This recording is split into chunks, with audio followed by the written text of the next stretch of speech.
नमस्कार श्रोते हो, रेडिओ TJ 89.6मध्ये आपलं सगळ्यांचं स्वागत. आपल्याला सांगायला मला अभिमान वाटतोय, आज आपल्या स्टुडिओमध्ये राष्ट्रीय सेवा योजनेचे पुरस्कार विजेते डॉक्टर नितीन घोरपडे हे इथं आलेले आहेत. प्राचार्य आहेत हडपसर महाविद्यालयामध्ये. सर, आपलं स्वागत. नमस्कार. नमस्कार सर. सर, आपण राष्ट्रीय सेवा योजनेमध्ये गेली 40 वर्ष वेगवेगळ्या पातळ्यांवर काम करत आहात. विद्यार्थी म्हणून, प्राध्यापक म्हणून, कार्यक्रम अधिकारी म्हणून, प्राचार्य म्हणून, कोऑर्डिनेटर म्हणून, या सगळ्या भूमिकांमधून आपण राष्ट्रीय सेवा योजनेचं काम केलेलं आहे. एकूणच आत्ता महाविद्यालयांची सुरुवात झालेली आहे. राष्ट्रीय सेवा योजनेमध्ये विद्यार्थ्यांचा सहभाग वाढतो आहे. हा सहभाग वाढवावा यासाठी काय करायला हवं, आपण जरा सांगाल का? नमस्कार श्रोतेहो.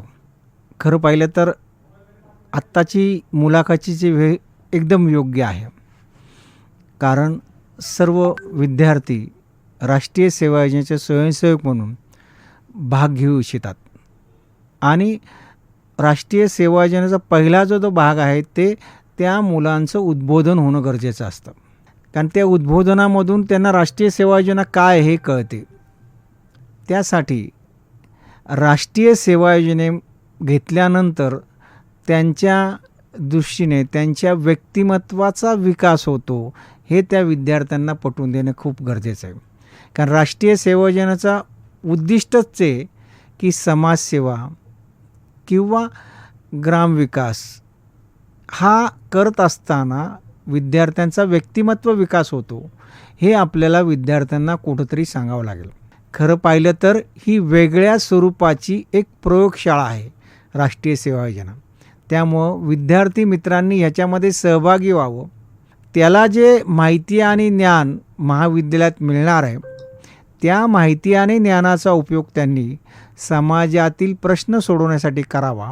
ह्यासाठी एक व्यासपीठ त्यांना मिळतं आहे. त्यामुळं त्यांनी खरं पाहिलं तर राष्ट्रीय सेवा योजनेमध्ये सहभागी झालं पाहिजे. खूप छान. राष्ट्रीय सेवा योजनेमध्ये वेगवेगळे उपक्रम राबवले जातात. त्यामध्ये प्रामुख्याने विद्यार्थ्यांचा व्यक्तिमत्व विकास होणं अपेक्षित असतं. तर कुठले कुठले उपक्रम विद्यार्थ्यांनी राबवावेत असं आपल्याला वाटतं? हा चांगला प्रश्न आहे. खरं पाहिलं तर आजचे विद्यार्थी हे वेगळ्या पद्धतीने खूप टेक्नोशाही झालेले आहेत. पूर्वीचा विद्यार्थी आणि आत्ताचा विद्यार्थी ह्याच्यामध्ये खूप जमीन आसमानाचा फरक आलेला आहे. एका मोबाईलमुळं किंवा इंटरनेटमुळं जग एकदम जवळ आलेलं आहे. पण ह्या ठिकाणी हे जग जवळ आलं आहे. एकीकडे म्हणतो आपण रीलचा जमाना आलेला आहे. तर आपण असे का रील बनवू नये की जे समाजाला उपयुक्त होऊ शकतात. मग ब्लड डोनेशन का करावं, हा याचा रील करू शकता तुम्ही. वेगळ्या स्वरूपाचे कुठले रील करण्यापेक्षा वृक्षारोपण ही आपल्या देशाची गरज आहे. त्यांनी काय फायदा होतो, कुठले वृक्ष लावले पाहिजेत, त्याचा काय उपयोग होईल, अशा स्वरूपाचे रील तयार करावेत. म्हणजे हे जे गोष्टीत आता मतदान जागृती हा चांगला विषय. आपल्या देशामध्ये लोकशाही आहे, पण ती लोकशाही किती टक्के आपल्याकडं मतदान होतं? जास्तीत जास्त 65%. मग अजूनही आपण 100% मतदान करू शकत नाही. मग अशा स्वरूपाचं 100% मतदान होण्यासाठी मुलांनी वेगवेगळ्या स्वरूपाचे रील्स केले, अवेअरनेस केले, तर मला वाटतं खूप चांगल्या स्वरूपाचे आपण समाजोपयोगी काम करू शकतो. कारण आत्ताच्या सोशल मीडियाचा उपयोग हा मुलांनी समाजामध्ये परिवर्तन करण्यासाठी आपण असे काही कार्यक्रम घेऊ शकतो. खूपच छान. सर, या निमित्ताने एक प्रश्न तो असा की राष्ट्रीय शैक्षणिक धोरण आणि राष्ट्रीय सेवा योजना यांची सांगड कशी घालता येईल? खरं पाहिलं तर नवीन शैक्षणिक पॉलिसी 2020 ही सुरू झाली. याच्या मागं महत्त्वाचा जो उद्देश आहे तो विद्यार्थी केंद्रित शिक्षण आणि ह्याच्यामध्ये क्षमतांचा विकास आहे, त्याचबरोबर आवडीप्रमाणे शिक्षण आहे. आणि मला वाटतं आवडीप्रमाणे शिक्षण आहे ह्याच्याकडं आपण खरं पाहिलं तर लक्ष दिलं पाहिजे. आता आवडीप्रमाणे शिक्षण म्हणजे त्याला जर एखाद्या विद्यार्थ्याला डान्स आवडत असेल तर तो डान्सचे क्रेडिट घेऊ शकतो. त्याला जर समाजसेवा आवडत असेल तर समाजसेवेचे तो क्रेडिट घेऊ शकतो.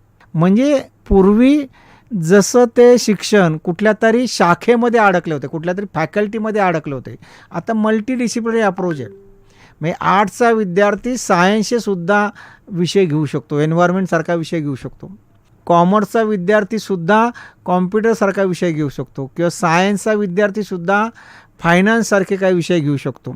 आणि हे करत असताना आपण एक विचार केला की पूर्वी मुलांनाही छंद असायचे, ते छंद ते जोपासायचे आणि कुठेतरी ह्या मधल्या काळामध्ये छंद कुठेतरी कमी झालेत किंवा छंद फक्त कागदावर लिहिण्यापुरते झाले. मला वाटतं नवीन एज्युकेशन पॉलिसीमुळे ती संधी मिळाली.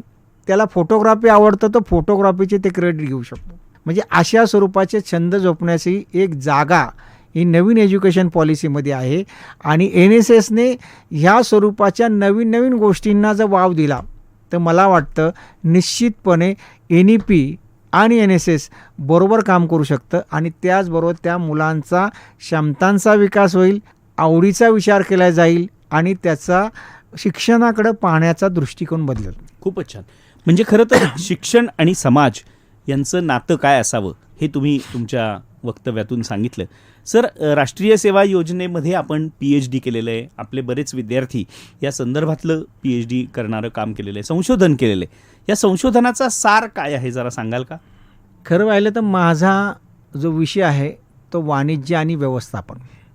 मी असं ठरवलं की ह्या विषयात आपण काहीतरी वेगळं करायचं आणि माझा आवडीचा जो भाग आहे तो राष्ट्रीय सेवा योजना. तर मी ह्या दोन्हींची सांगड घालण्याचा प्रयत्न केला की राष्ट्रीय सेवा योजनेत जे वेगवेगळ्या स्वरूपाचे शिबिर होतात त्या शिबिरांचं व्यवस्थापन आणि प्रशासन कसं असावं. त्यासंबंधी मी जवळपास 360 जे लीडर आहेत NSSचे त्यांच्याशी चर्चा केली, त्यांच्याशी मुलाखती घेतल्या. त्यानंतर कार्यक्रम अधिकारी जे आहेत जवळपास 120 कार्यक्रम अधिकाऱ्यांच्या मुलाखती घेतल्या. जो महत्त्वाचा भाग आहे NCC ज्या कॉलेजचं चांगलं कसं असू शकतं, ज्या कॉलेजच्या प्राचार्याला NSSबद्दल काहीतरी वाटत असेल त्या कॉलेजचं NSS खूप चांगल्या पद्धतीने चालतं, अशा 90 प्राचार्यांचा मी इंटरव्ह्यू घेतला. त्याचप्रमाणे सेंट्रल गव्हर्नमेंटपासून स्टेटपर्यंत म्हणजे प्रोग्राम ॲडवायझर असतील, RD परेचे डायरेक्टर असतील, SLO असतील, त्याचप्रमाणे रिजनल सेंटरचे ऑफिसर असतील, या सगळ्यांच्या मुलाखती घेतल्या. आणि ह्यातून मी असं काढलं की आपण ॲडमिनिस्ट्रेशन आणि मॅनेजमेंटद्वारे NSS अजून चांगल्या पद्धतीने कशा पद्धतीने करता येईल याचा विचार केला आणि त्याचा एक रोडमॅप तयार केला.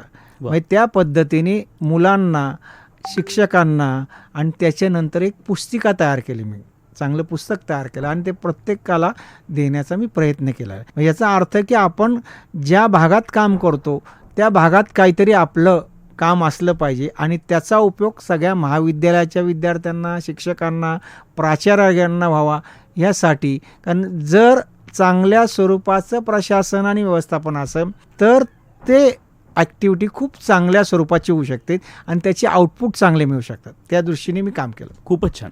खरं तर तुमची सगळ्यात मोठी ॲक्टिव्हिटी म्हणजे विषय आणि समाजाची नाळ जुळवणं. अर्थात त्याला समर्थ भारत अभियान असं नाव आपण त्या काळात दिलं होतं. तर याविषयी थोडंसं सांगाल का? ही खूप चांगल्या स्वरूपाची ॲक्टिव्हिटी. आता आपण एकीकडं नवीन एज्युकेशन पॉलिसीमध्ये एक महत्त्वाचा भाग आला आहे आउटकम बेस्ड एज्युकेशन आणि त्याच्यामध्ये जो भाग आला आहे तो कोणता आहे की ॲप्लिकेशन ओरिएंटेड, म्हणजे आपण जे ज्ञान घेतो आहे त्याचा वापर केला पाहिजे. हाच विचार समर्थ भारत योजनेत आहे.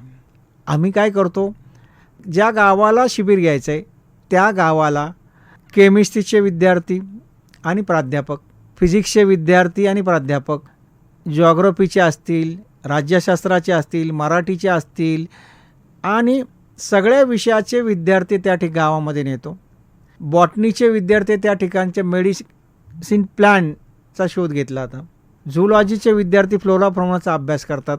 WHO इंडेक्सप्रमाणे लहान मुलांचं चेकअप करतात. केमिस्ट्रीचे विद्यार्थी पाणी आणि मातेचे सॅम्पल घेतात.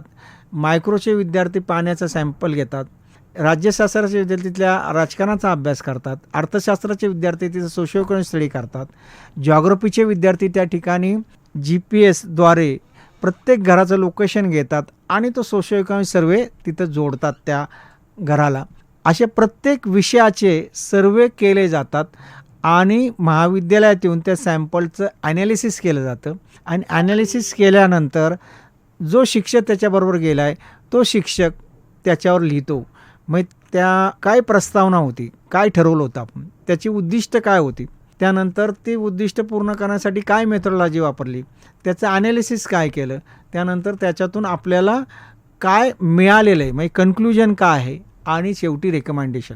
म्हणजे रिसर्च अँगलने तो पेपर लिहिला जातो आणि सगळ्यांचा मिळून आम्ही एक पुस्तिका तयार केली जाते आणि त्याला ISBN नंबर दिला जातो. आणि ही पुस्तिका नंतर आम्ही तिथल्या ग्रामसेवकाला देतो, सरपंचाला देतो, BDOला देतो. म्हणजे त्या ठिकाणी कोणती मेडिसिन प्लॅन आहे त्याची आपल्याला विचार केला पाहिजे.